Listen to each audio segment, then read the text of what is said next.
بسم اللہ الرحمن الرحیم۔ نبی کریم صلی اللہ علیہ وآلہ وسلم نے ارشاد فرمایا، تمہیں ہر اس خرچ پر ضرور اجر دیا جائے گا جس سے تمہارا مقصد اللہ کی رضا ہو، حتیٰ کہ اس لقمے پر بھی اجر ملے گا جو تم اپنی بیوی کے منہ میں ڈالو۔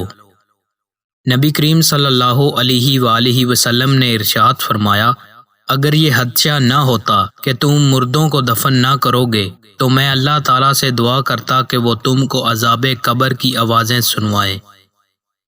نبی کریم صلی اللہ علیہ وآلہ وسلم نے ارشاد فرمایا، قرآن کی ایک سورہ جو 30 آیتوں والی ہے اپنے پڑھنے والے کی سفارش کرے گی یہاں تک کہ اس کی مغفرت ہو جائے، اور وہ تبارک الذی بیدہ الملک یعنی سورہ ملک ہے۔